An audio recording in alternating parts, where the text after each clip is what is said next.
Perpendicular line. That's not what I was thinking. No? But Okay, close. Trajectory. Possible. Up there.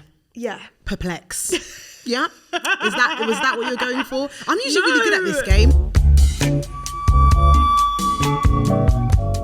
Welcome to an episode of Out of Office with Kim. I'm your host, Kimberley Cumberbatch, and today we are joined by stylist, fashionista, extraordinaire, social media amazing person, the best person I've ever met, French, just found out, 3% or something like that. Yeah. Introduce yourself, darling. Hello, I'm Alizé. I haven't had any caffeine. So just Alizé, do you want to give us a surname? Oh yeah, so my name is Alizé Demange. I'm a fashion stylist based in London, and yeah, thanks for having me. You're welcome. We're going to kick off a little cheeky buzz question to just get us warm. Right. Nothing crazy. Right. Sticking to your career. Are you ready for it? Mm-hmm. Okay. If you could restyle any celeb, who would it be and why? And that's really restyle. Not just style, restyle. It's a bit shady. Never. Never. Stop looking at me like that. No. Who do you think? Who would I restyle? Like, Yeah. who needs a whole overhaul? Yeah. Or you could like see a vision for them and you'd feel like you'd be the person for the task. This is a hard question. Should we go? Let's stay in the UK. Right. Who's UK? popping at the UK at the minute? I don't really know because I don't pay attention to anything. I mean, do you know who I'd really like to work with? Who? Charlie XCX. Tell me more. I'd love to work with her. What kind of style would you say she's got at the minute? I feel like it's definitely fitting a narrative. What narrative would that be? Don't. A fun party. Yeah. And where would you like to take And it? afters. Yes. That's, yeah. And I would like to really take that and stratospherically, creatively make it huge. Bigger than that. Bigger than the afters and more the main event. Yeah. Is what you're saying. Yeah. Okay. But the afters is the main event. Oh. You know? Okay. So you've got a vision. I'm seeing it. Direct access. Direct access. Well, let's remember this conversation. Give us 6 months. I want to see you styling Charlie XCX. So let's just go right to the beginning. Right. Tell me about baby Alizé. Where did it all begin? How did you become who you are today? Did you know you wanted to be a stylist from a young age? I think I always wanted to be like in art or like creative. I thought I wanted to be like a fine artist, and then Interesting. I don't know, along the way that just kind of disappeared. But I think, I don't know, yeah, I was always creative. Well, that's what my mum says. I was a creative child. Later, she's diagnosed. Yep. ADHD. Yeah. Did you go to any particular schools? No, I went to like a normal Everyday school. everyday primary school. Yeah. Like, I lived in West London, grew up in West London. I went to secondary school in South London, which was a big... You went to secondary school in South London? Yeah, so Where? I was one of the few people that travelled from West London to South London to go to school. Where was that? Because I'm from South. I went to Ursuline in Wimbledon. I've never heard of such a thing, but okay, Yeah. that's amazing. The uniform was like electric blue. So not like that, but blue. And yeah, so that was my growing up, I guess. And then, yeah, I always kind of wanted to definitely do something creative. And then, in secondary school, you're kind of gearing up to like, what's going to happen after college, should I say. Yeah. And then it was like, okay, well, when you want to go to art school, you kind of have to channel all your work to do that. At the time anyway, it was like, build a portfolio, like think about what you're going to do, and that was it. And then I went to do my foundation course at Kingston University. Nice. Why do you say that with hesitation? Because I didn't really like it there. And then That's I fair. left. But and there was a styling pathway, and I was like, I really like this. And then I asked around. I had some like tiny assisting / internships, and I was like, I really want to do this. And then I carried on doing it, and then Now we're here. yeah. Was there any one defining moment or moments that made you think this is definitely, like, styling is definitely what I want to do? I think from the first time I done it, like when I first assisted someone, I was like, I just love it. Like, I love putting everything together to make a story and like an image, rather than, because I went to uni to study fashion design and I hated it. Like, What parts? Just too many moving parts, man. Okay. Like too much shit before the fun. Okay. Like Okay. you have to do months and months and months of work as a designer and years of work before you get to any fun. Whereas I think with styling is quite immediate. Like you piece those things together and it's quite short-term projects and lead times, and rather than like developing one item, you're developing like a whole narrative for like over a longer scheme, and it hits longer, if you get what I mean. Yeah. Whereas obviously, no shade to designers, because they're my, You need them. I need them. Of course. They are my pride and joy.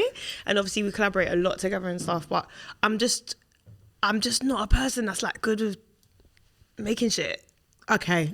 I'm an ideas man. Yeah. And then you can make it. I'm an ideas man. I can throw you as many ideas as possible. When it comes to actually locking in and making it, it's not me. What is the actual process though, like of styling? Obviously somebody approaches you, I assume, or Yes. the other way Or you. around. Yes. Talk me through that.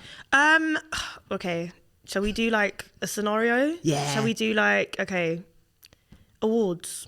Yeah. Say- Awards. Okay. Say Brit Awards. Brit Awards. Yeah, I like that. Brit That's Awards. quite good. Brit Awards 2025. Exactly. So, okay, you've got your client. Everyone's communicated what they want, negotiated, contract, deliverables, X, fee. Never work before you know the fee. Good. Yeah? Good little cheeky tip there. Yeah. Just, please Yeah. guys. And then, all right, so in terms of whomever your client is, you just need to work out who they are, what they want to look like, a little bit of input from them, their team, yourself, what the objective is, maybe for the red carpet. Is it to stun? Is it to wow? Is it to create shock factor? Is it to just look sexy? Is it to be a wallflower in the back? Like, everyone has an objective. Some people want to attend and not really be seen. Some people want to be seen. Okay? What is that going to look like? Yep. Do people want to put budget spend behind it? Does that mean we need to make something custom? Are they sample size? Big question. Sample size, if no one knows, is the average size in fashion that they create the sample sets in. I do air quotes because it obviously doesn't reflect Society. humans, humans Yeah. in general. Very much so, which the sample sets are changing, and they seem to, some brands are doing more inclusive sample sets, but generally your sample size is looking at UK 6 to about an 8. About. If you're not sample size, are you investing in someone going to create a custom look for you, perhaps, and maybe they are going to fund it? It's a lot of like strategy before the fun. It's a lot of working out what's the easiest and greatest method of getting this done for the person and what they deserve and what they want. Yep. And like, how can we make sure most of the time spend the least amount, get the most amount, like any business, Yeah, of course. profitable, etc. And then when we get to the fun parts, either you're selecting, creating, and then you have a big fitting, trying to work out what bit should we go, accessories, shoes, and sometimes it goes wrong, and then you have to come up with a backup. Yep. And a backup. What kind of things can go wrong on average? On average, things don't fit. Yes. That's the biggest. Okay. That is your biggest hurdle in Yeah. this game. Is like things fitting. Also, if the person doesn't like it. That must be difficult. How do you find working with people who are indecisive? Yeah, indecisive. Who's told you, oh, I want to wear purple, and then on the And day then the like, do day you have of, yellow? You're like, fuck. Yeah, no, that happens a lot. You just kind of have to, I don't know, like, I guess in every client, how you say that? Like client relationship, report, you got to go, yeah, I can do that. No matter what. Or Yeah. Okay. you candy coat it to make sure, like, maybe I can't do that because the time frame it's today, but maybe we can do this instead, or this might be an alternative. Like, you gotta know how to speak to people, which, I'm not gonna lie, not my greatest Skill. Okay. and that's why I have an agent. But surely people skills is one of the maybe the most Yeah, it's important the skills massive, of being a because it's stylist. 100%. I do have amazing people skills in that respect, but I'm not good at I'm not a corporate babe. Okay. I'm not your corporate babe, so I don't know always there's always like a corporate handbook of translations of like ways to send emails, to or say like, this. really, this means this. Yeah, the and translations. That means that. Yep. I don't have that, but I do have a lovely agent who's able to do that. Okay. And I worked very hard to get to a level where I could have someone, because you do need that person in your corner sometimes to be like the bad guy, and you're in the back going, oh, don't know. So obviously that was a little hypothetical scenario, but let's actually talk about people you have styled. Okay, yeah. If you spend about 30 seconds to 4 minutes scrolling through your Instagram, it appears that you've styled everyone in the UK. So who have you styled? I mean, just from, as I said, from Instagram, it's like everybody, but give us some names, throw us some names. Well, at the moment, I do Mahalia. Yep, we've seen. Love working with her. She's my little baby, and she's going to come out with loads of music the rest of the year. That's so exciting. Please look out for that, because I'll be heavily involved in the crib. Okay. And I've worked with Georgia Smith. I've worked with Gigs. I've worked with Maya Jama. I've worked with... Katie B's on there as well. Yeah, Katie B was actually one of my first clients ever. Was she? Yeah. Who were your first clients? She was actually, I think, one of my first alone clients outside of assisting for people. Like I had an ex that was signed to Rinse. Shout out you, who you origin story. Sorry. And then and then I was hanging out at Rinse a lot at the time. And we were obviously Katie B's like the main baby of Rinse, and they were like, oh yeah, do you want to work with her on like a festival tour? And I was like, yes, of course I do. Actually, yeah. And not like I've really done this before, but I will give it a go. And I had done it, but not like to that level where it was like all the responsibility was on me, and also I was managing a budget, and like I was buying things, and it was quite real, like, whereas before I had been assisting other people and just doing those one-off little bit itty bitty jobs with not a lot of pay, but this was like some real shit. But she's amazing. Katie's like, she's an icon of 100%. Our time. So from working with people in Rinse, because obviously my jam was at Rinse as well. Yeah, and that kind of is how that happened as well. Yeah, because tell me more about that, because obviously my jam's a huge superstar at the minute. Big at my jammer. So tell me about styling her. How was that experience to that? Did you feel like that was the job that maybe solidified you as a stylist? 100%. Like, obviously, again, we met kind of through the Rinse crowd. She was doing Drive Time at the time, and then her career was kind of like bubbling up. And then there was a little bit of a moment. It was still like, I don't know, I feel like everyone goes through this in the presenter spheres. Like it's coming, but it's quite a slow burn.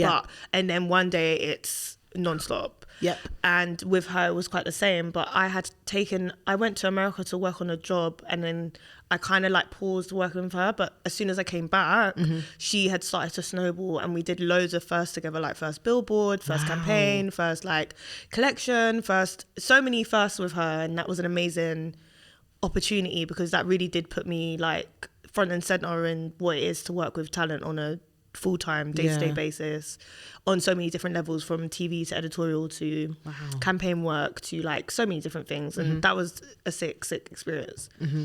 And then do you think from there you kind of knew exactly where you wanted to go with styling? It's so funny, because I think you always think you have a strategy, and then like life is like, hey, no. Yeah. And also things happen, and also sometimes like realistically you're doing stuff for checks. Like when work is there, you have the power to be like, oh, I don't want to do this. Let me do that. Course. When work's not there, you're just, I'll do anything. Like I'll do it all. But luckily at the time, like after I kind of stopped working with my art, I kind of ended up in the rapper sphere. And I was doing a lot of rappers for a long period of time. And that was like at the peak of UK rap. That was a time. It was a time. How did you find Where are that? they now? How did you find, Don't put that in there. I meant as in let them come back.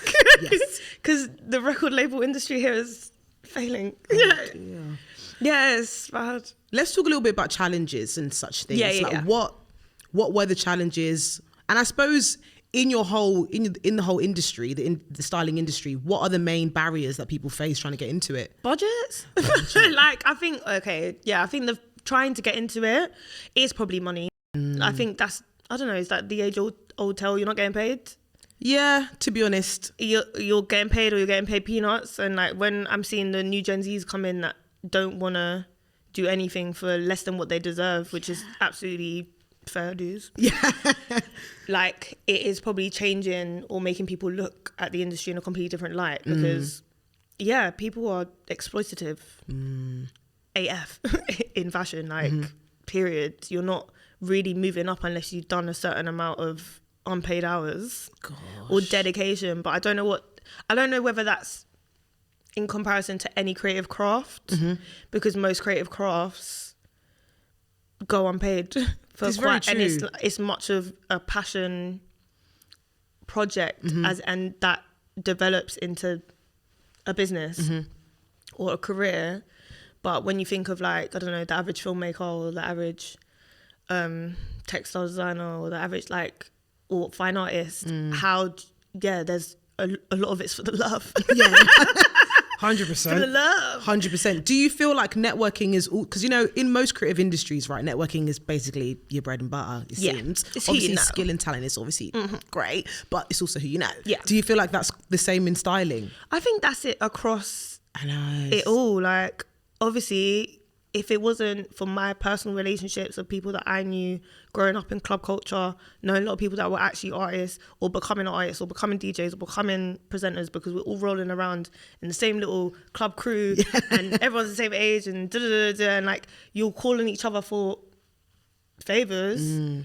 That's how it kind of, there's a lot of people that are in positions of power, I guess now, but when I knew them at 18, 19, you know, we was all on the same wavelength at all, you know, and you just kind of, you do remember people who you want to work with. So that's what becomes very insular. How do you think we change it? Yeah. I think firstly, people should always be looking to working with new people. Okay. I think fresh eyes, new blood. I try to avoid sayings that. Yeah, I was like, go with bodily fluids. I was like, sorry. Fresh eyes. Fresh eyes, fresh human beings. That's the one. Fresh perspectives. Yeah. It's always good. And also now, as a 33-year-old, I am not, my ear is not to the pulse. With what, like current affairs? Some affairs, but some things I don't know, because there's just so much. There's so much to take in. Like, someone else's algorithm is completely different to mine. So different. So whatever is being attacked to them, like, is not coming to me. And like, they, like, when I'm working with younger assistants, they obviously have different interests to me, because they're growing up in a completely different time. Yeah. And that's very interesting and good, because we need those new influences. Styling is not a one-man band. You are part of a group. And so it's not just you. It's going to be the hairstylist, it's going to be makeup artist, it's going to be creative director, it's going to be, you know, whatever management's saying, and it's whatever trends is saying, and whatever the brand partner is saying, and It's not just you. So you have to learn to navigate group work to an extent. Not a massive fan of group work. you're solo rider. No, I think anyone that's neurodiverse, what I've noticed, is not the greatest fan of group work. I can do it to an extent. Okay. And I think when I know the parameters, and most of the time in a group setting, we know the parameters, but we don't work long term in the group. We work dip in and out of the group. Yep. I think when you're working, like, I don't know, if I was working in an office long term in a group, I'd hate everyone. Yes. To be honest, that is just natural though. Yeah. It's a type of environment that breeds hostility. Yeah. So I get that. Yeah. And that's not like, I have worked with amazing people every day, but I think, I don't know, why am I saying this? You're talking about, I suppose, how your ADHD affects your job. I don't know. I think I've always seen myself more like a leader. Okay. In the least egotistical way. I think I'm more like that, just naturally like that. Like I'll throw my opinion down. There's nothing wrong with that. And then after I'll be like, maybe not. I don't have a responsibility now. But there's nothing wrong with that. I think that's just more my nature. Whereas also I've worked with people that I think are better fit into like a in-house environment. Okay. So it just depends. I think I'm just trying shit now. So You touched on trends earlier, mentioning about obviously working with, I suppose, younger people. Yeah. How do you feel about fashion trends? Like, because of, let's say, TikTok, for as an example, a lot of the way people dress is because of trends now. How do you feel about them? And do you subscribe to the trends? I think, everyone is viewing it from a different point that they're seeing, because now they're like, I don't know, maybe it's down your throat now, or like it's very honed in because of lots of subgenres and micro trends and but trend has always existed. There's always been trend, and it's always been marketed to you, and it's always been advertised to you, and whatever you subscribe to growing up, you were a part of a trend, a movement, 100%. subculture, scenario, tiny little microcosm somewhere in the world. I'm not mad at trend. Trend's interesting. Trend tells us so much. Trend is history. This is very true. Trend is information. Trend is a reflection of what's going on economically, sociologically. Like trend is, there's something very interesting about trend.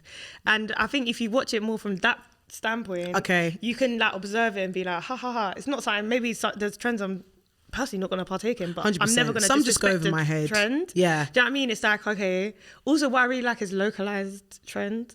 So we get a lot less of it now because we're in a cosmopolitan, homogenous Instagram, TikTok. We have access to everything in the world. But if you go to like small places in the world, there'll be localized trends that you will never see on TikTok.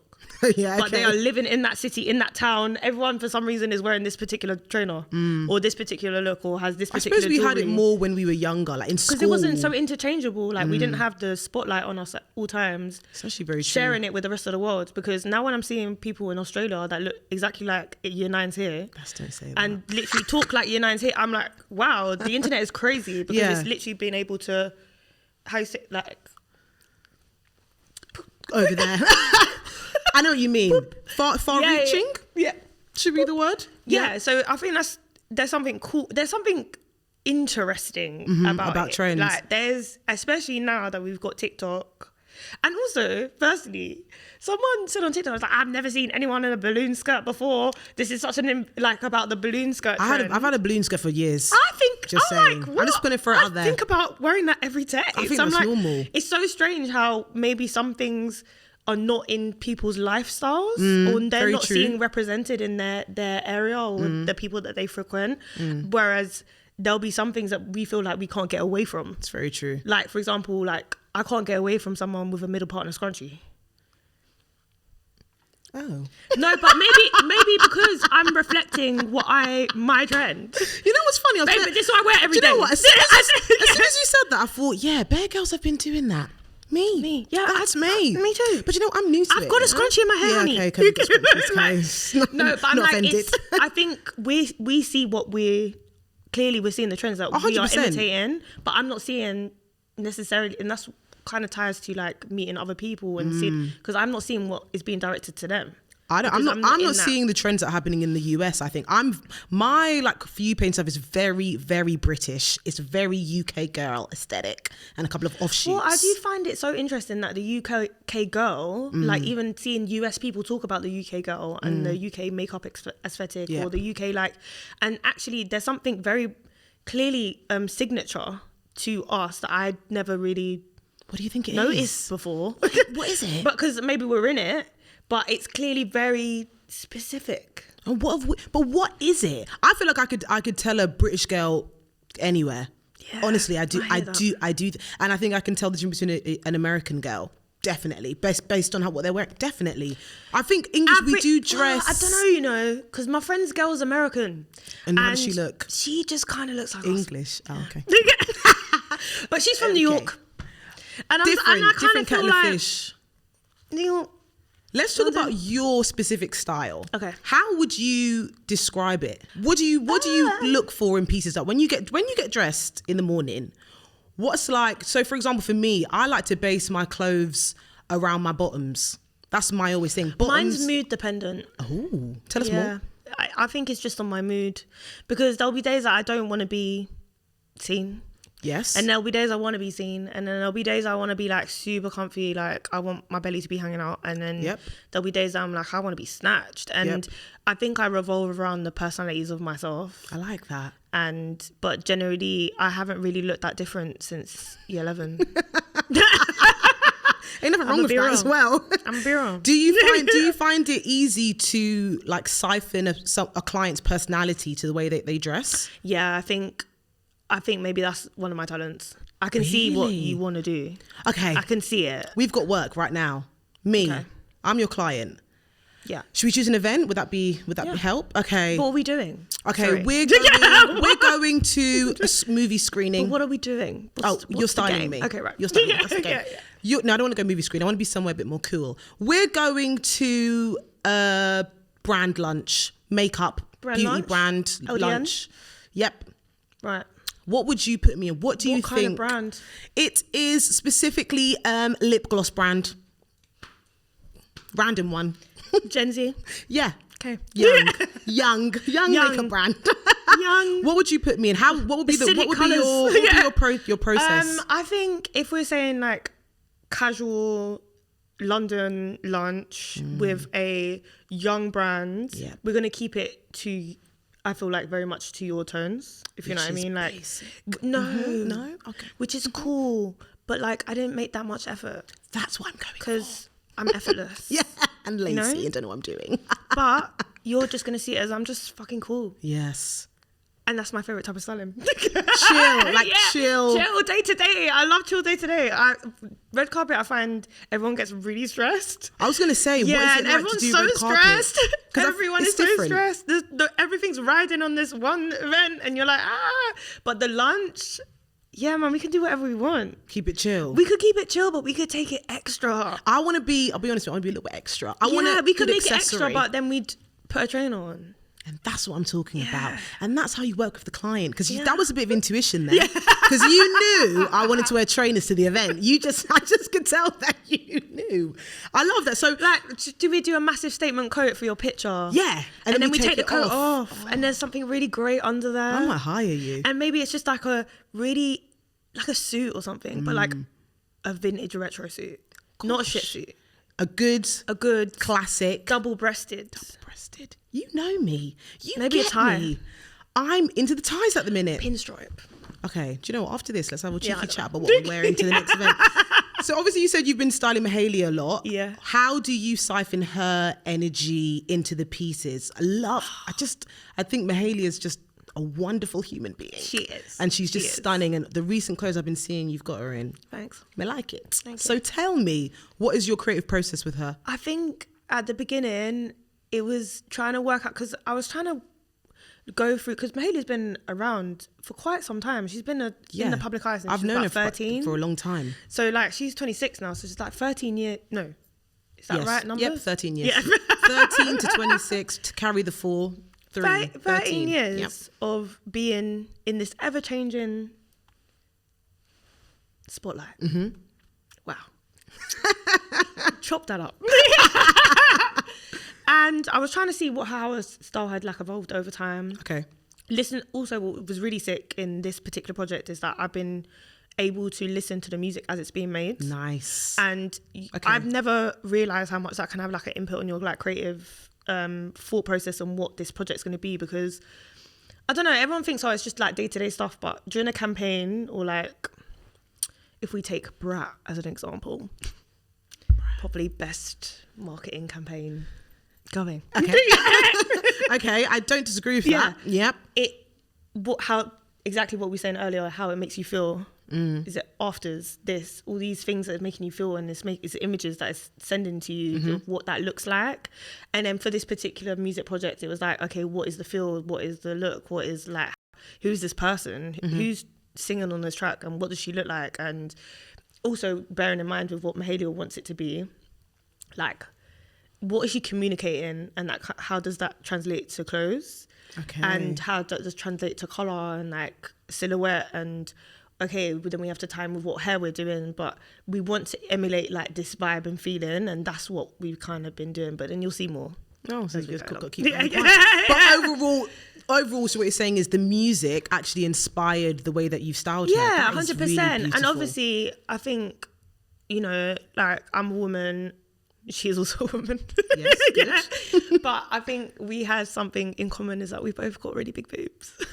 And you know what? That's actually really key, because I was even thinking, obviously, a lot of clothes. Yo, it's hard out here, man. Yeah, they're out not here. as inclusive as they should be. No, and So- people are kind of mean about it. Like, they're not, I don't think people really think about how, you know, some things just, I don't know, when it comes to like working with brands or or like what they suggest, you're like, that's not going to really That's not gonna bang work, yeah. because I can't wear this because X, innit? And I feel like I've experienced that a lot of my life. So I think working with her has been quite natural because I think I can really Understand. empathize yeah, with this. And I kind of get her. And like one thing about being a stylist that takes a tiny little while, maybe like a month or 2 months, but you really start to think in their body, if that makes sense. Okay. And you can kind of work out what's going to fit, what's going to look right, and what's going to like not be. It's like quite an easy way of Xing out what's not right, gonna work. and also kind of like creating this kind of Bible to I keep shaking this. Don't worry about that. Like we Don't create worry like a Bible to what kind of silhouettes we think Interesting. we work for you. Mm-hmm. I don't believe in colour. I do actually. That's a fucking lie. It's because I don't really get those the Korean colour thing. What's colour that? matching? Dude, what is that? It's when they put this little like thing of book of colours and they keep going like this, Yeah. and showing how it reflects off your skin. Oh, okay, I have seen it. I thought that was like colour theory. Yeah, Right. But I don't think it. I think that's a specific skin tone. I think I don't disagree because I think with Because like, I don't. If someone asked me like, what color can I not wear? I was like, no, I can especially wear any with colour, bro. with black women can wear any colour because it all looks I'm just gorgeous. like, Yeah, okay. I don't really get that one. So that's Yeah. why I'm never say no to any color. Okay. I'm like, You're open to all colours, but it's silhouettes and shapes. Silhouettes, shapes. Also like innovation. Sometimes I'm like, I want it to be like, we're working with a lot more smaller brands, and like also thinking about brands that just coincide well with the project, and just. I like that. So I feel like you're already saying how you have to change your approach when working with different clients, Yeah. especially based on their body type, which obviously must be a huge thing because you touched on sample sizes earlier. That can't be very helpful in your line of work because not everybody's a size 6. No. Especially the older we're getting, that's not a thing. It's not a thing. And also, as the older I'm getting in this industry, the more I'm like, I think, you know, when we was younger, like, or it was, everything was like that. Yeah, very true. Get what you're given, this is it, isn't it? Like, every model is a size 6. They look like that. They look kind of starving, and that's just what fashion is, isn't it? Period. And like now, after having this like kind of change in the last 3-4 years, I guess, into stepping into inclusivity, just dipping the toe in. Ever so slightly. Like I went to a couple shows recently and I've seen emaciated women and I was like, I couldn't. I was like, this feels wrong now. Like this, it's like I'm ahead. Yeah. Y'all are behind. like I couldn't watch it in the same way. Like in my face, I can't watch it in the same way. Like I wouldn't want, when I have a daughter, like I don't want my daughter looking at that and thinking that's normal because it's not. Like I saw someone on the runway frazzled. I could see your backbones, honey. Like no one should say that that's good because it's not. Like, and I think hopefully we're getting into the direction where I do think that's eradicated. We're moving in a better direction in terms of diversity and inclusion in all industries, but obviously in fashion, we're obviously seeing better body inclusivity. Also, just stop right here because slim people count too. Yeah, that's me. Yeah. That's me. But there are also loads of different body types. Yeah, There yeah, isn't just 100%. one. And for a long time growing up, there was actually only one body type. There was one body type and there was plus size, but plus size wasn't actually plus size. Plus size wasn't actually plus size. Even now, okay? Right. Where do you think the industry needs to go? Because obviously, as you said, they're dipping the tip of the toenail into diversity and inclusion. But how much further do you think they need to go? Obviously, it's the full 9 yards. But where would you think would be easy starts? I think there's so much work to do. Like, even so Mahalia just did a show with Sinead O'Dwyer, which was like championed as, actually made history because it was the first blind model to walk on the runway with her guys. Okay. It was really cool, man. Yeah. Also, amazingly casted show. If you ever got a chance to look at that, look at old Sinead O'Dwyer shows. Always inclusive. And amazing clothes. Amazing designer. Chef's kiss. Anyway, I think that's great, but when you look at it, that's like the 2%. And like I I think sometimes we're like really growing and changing, but you come out of your tiny bubble and you realize like the rest of the world is not like that. And so I feel like there's a lot to dismantle, like so much to dismantle, and I don't know what that will take. Okay. I'm like, it's a bit overwhelming. Well, you've obviously seen, because you said you've been in the industry, how many years? 15, 13? Yeah, because I started when I was like 18, so... Carry the 4, 2, 5, 15 years. Yeah.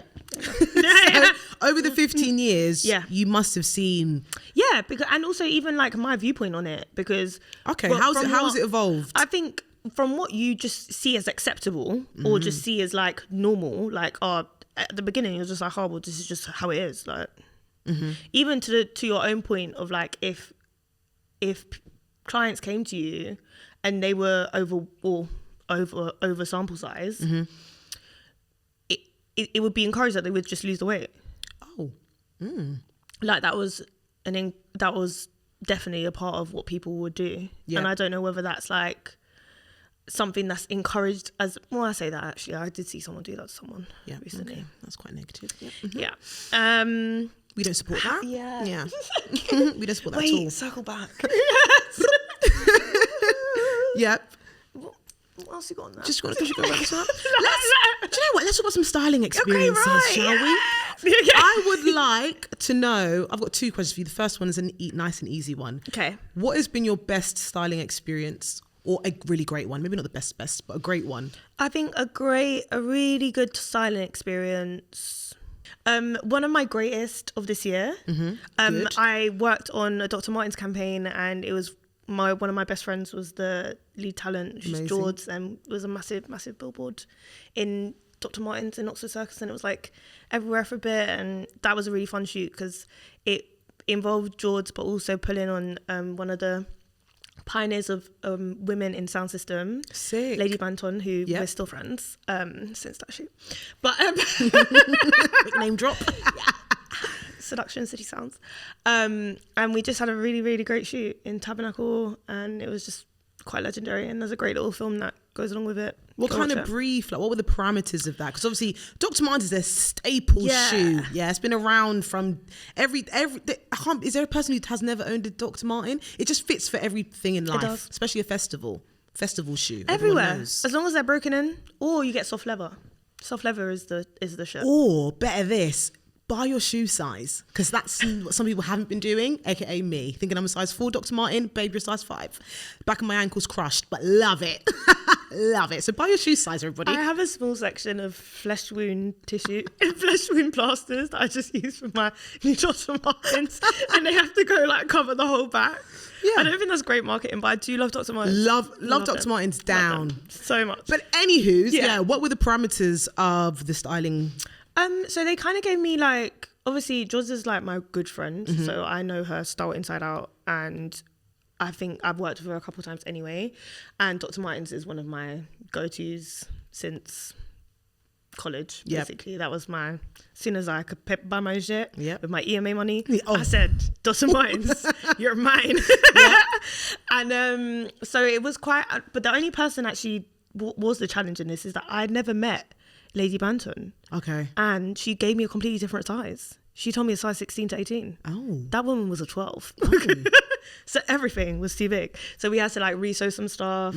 But she loved it. She loved being styled. I could tell, when someone comes into something and they're like, ugh, this is going to be shit. And then by the end she was like, I love it all. And I said, yeah, baby. And with George, they were just basically just like, it was around a sandal. It's a particular, I actually can't remember the name of it. So that's that. Yeah, cool. It was around this particular iconic silhouette, and they just said, do whatever you want. And I said, free reign. Cool. Do you find it easier when you have a brief to free reign, or do you like a little bit of direction? I think everyone wants a little bit. I think a little bit, like completely free reign. Sometimes you're like, I think where are we going? It's too big. Yeah. Where's the line of direction? Do you know what I mean? What's that thing in maths? Perpendicular line. That's not what I was thinking. No? Okay, trajectory. Possible. Up there. Yeah. Perplex. Yeah? Was that what you're going for? I'm usually really good at this game. You know when you do like a graph, and you're doing like the average... Medium mode. Mean medium mode. But you know, like you're doing all your little tick, tick, tick, tick, and then the Pythagoras theorem. no, who knows what that is now? Okay, well, we'll sort that out. What is that? The highest point, the North Star. The North Star. Thank you. The North Star. Yep. Yeah. So you need a North Star. So sometimes collectively we need a North Star. Remember, Yes. group work. It's not just me. Of course, it's not just you. Everyone has to be working towards one like vibe, goal. So someone don't go off and do something rogue. Yeah, that's very true. That's you right. imagine? I've never thought about the fact that obviously the clothing should match the vibe of like the makeup and the hair. That's not Yeah. even. That's never even occurred Or to of what me. you even just are trying to communicate. The message. Because sometimes what someone would pick for hair is not what we want to pick for hair. But it's technically still goes, but it's giving something completely else. Yeah, I get that. The hair can change it. You think? Yeah, it can change from something that could look like pretty shit Okay. to pretty up there. Like, don't underestimate the hair. I agree with that. Can you tell me Yeah. a bad styling experience you've had? Oh, I do have one. Yeah, tell me. But I don't know whether it's that person's fault really. Well, It's that's how fine. they acted after. Do tell. They leaked in white trousers. Oh God. Oh wow. But then they weren't very apologetic. Oh, and they dear. kind of just handed them back to me with this massive, Stain. of like fresh. And it just wasn't, Dear. I didn't think that was a part of my job. Oh dear. And was it I was like, a loaned piece? yeah. So I had to sit at home soaking that shit. Oh gosh. Someone else's. So that's quite bad. Yeah, it was quite shit. That's Yeah. quite awful. Anything else? Any just people who just don't get the vibe? Yeah, some people just cunts, really. Sorry. Really? Is that so? Yeah, man, come on. You don't enjoy And have that? you ever met someone you're like, I just don't really like you? Yes. It's rare for me. Like, I do actually get along with most people, but sometimes I just don't. I've had a client. It's the clients that you're just never going to see again. You're like, this is a one-off. And I'm never going to see you again. One and done. Yeah. Just looping back over to the spillage situation. Obviously, it was a loaned piece. Tell me about this whole loan situation. It was the fact that she was just like, she gave it to me, like, back to me, like, there was like, nothing was wrong with it. yeah, Maybe just she- more like, maybe she didn't see. sorry. No, she told me. But she was just like, oh. And I was just like, And with loaned pieces, are you allowed to wash them before giving them back? well, How does it work? luckily, I actually knew the person quite well that loaned it. So I was soaking that and just told them. And then they were like, yeah, what can we do? Nothing really. But in other scenarios, things do get broken. Things you rip. What about I've seen Things get lost. I've seen Things get stolen. I've seen certain artists wearing loaned pieces performing and throwing it into the crowd. I have seen that. Yeah. As a stylist, how do you manage that that? email in the morning, bro? And what happens there? And they're gonna be like, either you pay for it, or they might sometimes, depending on who the person is. This is how you know. Depending on who the person is and I don't know, maybe the virality of that said video. Yes, they might just throw that one to the That video winds. went really viral. Yeah, so they're gonna be like, you know what, marketing moment for us. Say less. Fine. Some people will not. Might take you to court. Oh. Yeah. And I. Oh God. No, because you know, like when you loan something, Yes. generally you're under an agreement. So, for example, maybe not necessarily so much clothes, but like jewelry, valuable items. You sign off a little contract, says, you know, you are responsible for X, and if X don't happen or we don't get X back, you owe us X. Okay. And that does happen. A lot. It does happen. Does that come from your budget or the client's budget? Bro, Who depending on pays who you're... that? Well, in theory, it should be when you're signing those kind of things, you need to be like on the behalf of... like client, I'm the yeah. representation, but the client is X. Also, it depends on the relationship you got with your client. Like some people won't want to pay it. Some people you can fight it. Some people you can fight it. I was going to say ignore, but that's so wrong. Yeah, So please okay. remove that. Don't Yeah. ignore. We never ignore. And some people, you know, it does get intense. I do like the fact that a lot of celebrities and artists do wear loaned clothes. Yeah. Because obviously sustainability is a massive thing at the minute, which it should be. But I don't think it's publicised in that way as if it is learned. And also, do you know, okay. I think now we're coming to the realisation that, this world's fake. I don't think they're not wearing what they own. Mm-hmm. However, some people do buy all their stuff. Do they? Yeah. All of everything that they wear, they buy. So a lot of people do that. And as you as a stylist, do you also have to have do you have loads of clothes for different sizes just ready for people to wear? I do have like a little I've been slowly chopping that off on Vinted, frankly, but like I had quite a big stash of just random things that just get left over from many different jobs that you have budgets on, whether it's like a commercial or video or cast, or just leftovers from loads of different things that you just seem to inherently just own now. They're obviously good when you're doing a lot of like cast based styling, because you're always probably going to reuse that, especially for like ads, like random stuff, random commercial things. You can use that database of items and you just kind of build up your kit. But I've noticed when you work with talent, you just never really reuse it. Really? Not really. Why is that? The moment's passed. Oh. And then also you start to realise, like, this is actually the reality of it. A lot of like things that are not like good quality or high quality or well designed do not last the test of time. This is very true. And they don't even last the test of taste, because you start to look at something that was made last year and in a year you're like, this is horror. And then I think that's just more testament to like faster fashion practices. Fast fashion, absolutely. And a lot of my earlier work with smaller clients, we were banging off the fast fashion because it was like the only people that would probably loan or gift or give easily. And then you end up with a mount. I don't know how much I want to talk about this. No, but actually it's truth though. It's the truth. Yeah. It's true. Speak the truth. And you said this is back in the day. This is not today. No. Obviously today I'm assuming you are more sustainable. How do you bring sustainability to your practices? If I'm honest, I'm sick of it. I'm sick of it in the sense that like, listen, I'm so grateful for my job and I'm so grateful for my opportunities. I'm so grateful for my partnerships and the brands that I have, great relationships with and all the things that we get to do.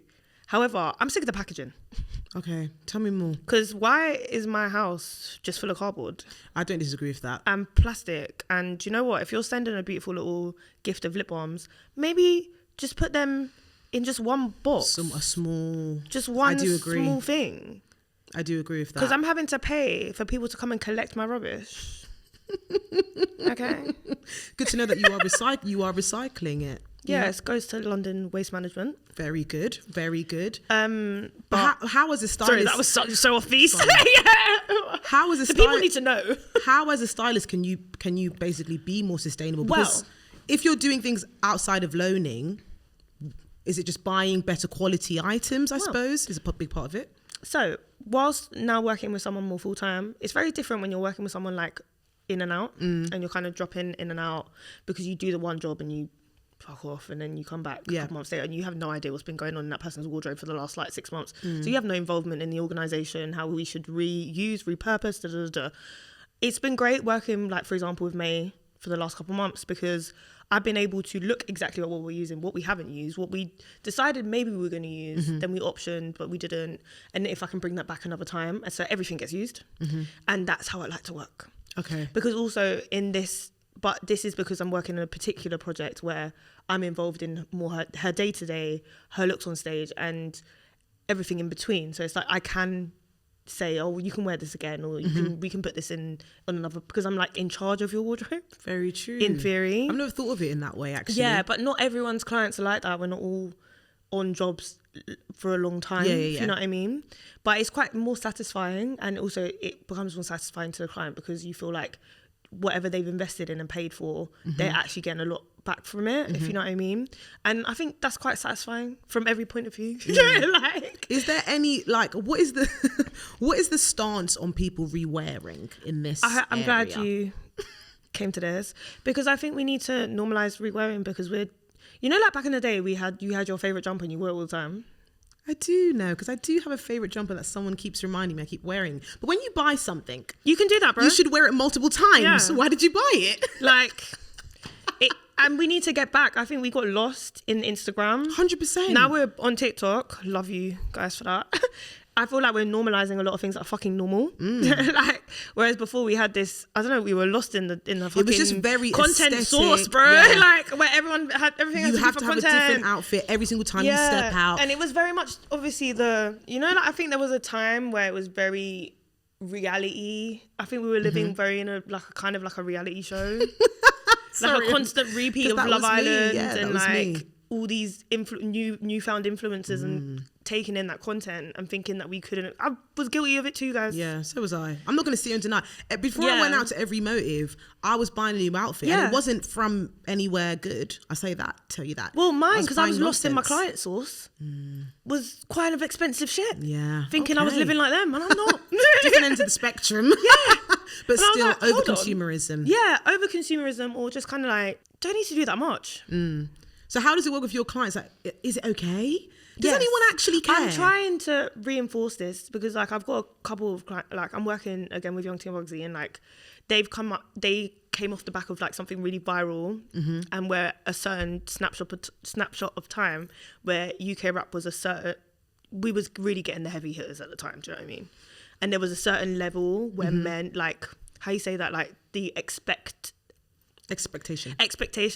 of men in that world are the rules, innit? Yeah. Women can bend the rules. Yep. Men, you got to wear a new thing and it's got to be X amount and it's got to be this brand and it's got to be this drip or drown. Drip or drown. Oh, and victim to the drip or drown, really, frankly, because it's really coming out of your own pocket and that shit's expensive. It's not a joke, like when a jumper's £500. Obviously that's not even rent now. Yeah. True. That's not even a month. Yeah, that's not even rent. But like, you know, that's a contributing amount. And now working with them, I'm just like, I felt like I was contributing to this narrative at one point working in that time slot. I was like, this is so weird and so fake and so like detrimental to like people who consume this, thinking 100%. That this is fucking real shit, bro, when I return it to the next day. Like it and to have start arguments in department stores saying, no, they never wore it. Ha ha ha ha. It is actually good that you are highlighting how your work does play into how people are consuming things. Like young people, you can't be 16 thinking you can afford a Louis Vuitton jumper, bro, because you can't.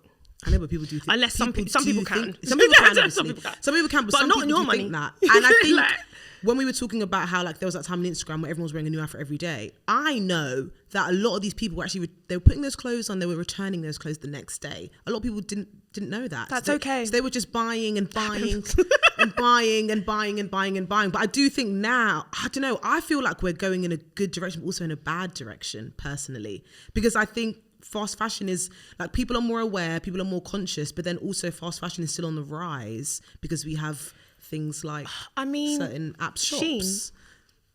Is that how you say that? Yes. Shein. Sure. I don't know. The only thing I'm saying about the Shein, guys, and all the other things that everyone puts on their bodies, and sorry, this is going to go a little bit dark. You lead it there. Okay. Just guys, be wary about what you're putting and consuming and literally putting on your body. Like when, obviously this is coming from a place of someone that works in fashion. I don't know where a lot of these things come from, are being made, what's being put on them. But when we have headlines saying that there's 92% of the chemicals on the products were like beyond level of what should be on those products, that's a big concern. Scary. Yep. And from when we have 15 skincare products that we're using at night and whatever we're eating, the last thing you want is your clothes to give you cancer. Okay? Yeah, very true. It's very we do true. so many different things with our lives, our bodies, and there's no judgment in everything that we do. But like the one thing I kind of want to hold on to is that my knitwear jumper ain't going to give me cancer in 5 years' time. Okay? So for that reason, maybe let's just pull out. Yeah, like, it's like I would still like to drink what I want and smoke my spliffs and all this shit, but God, yeah. let me... People don't think about those things. Because who would think that? Who would have thought that? Nobody. Like, do you think that when you buy a pair of shoes from AliExpress? No, because I don't shop there. No, but if I did, listen, the dupes are pretty good on there. So Okay, I know a lot of people that shop on there.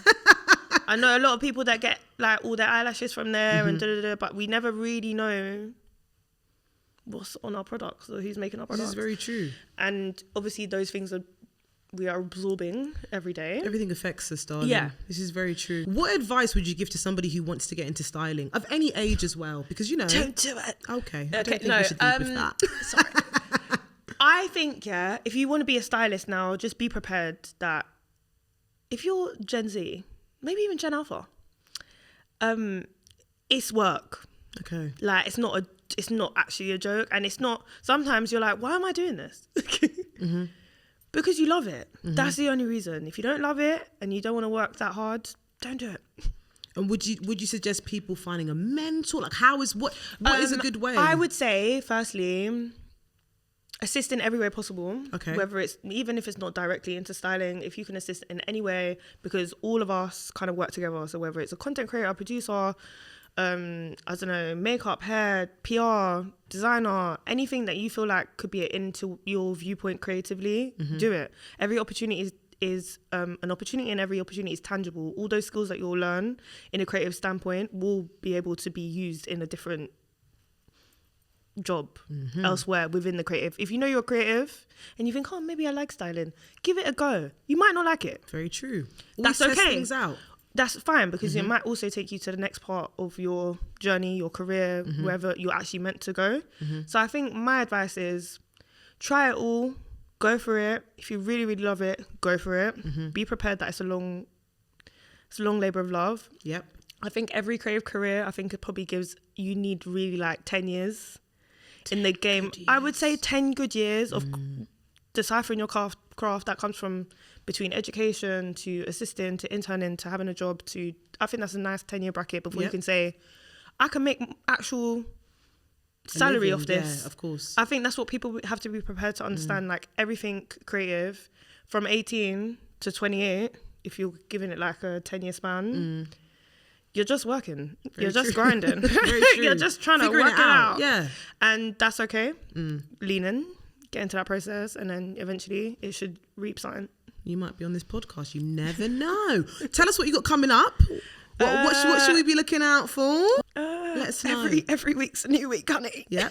Yeah, it's freelancing. Very true. What's my plans? My personal plans. I kind of just want to suck up all those budgets dry for the last quarter. Yeah. Yeah, because they deprived us the rest of the year. Okay. So I'm just getting everything I can. That's what I want. And I don't really know.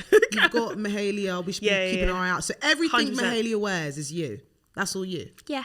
All right. I'll remember that. Tell the people where they can find you. What's your ats and all those good things. Everything's Alizé Demange. So Alizé Demange, and only on Instagram and TikTok. And nowhere Ain't else. Twitter gone? I don't know. No, it's not. Sorry. I thought it was shut down. No, it's back. It's called X. Well, okay. Thank you for joining us. Thanks for having me. It's been Out of Office with Kim. Goodbye. Bye.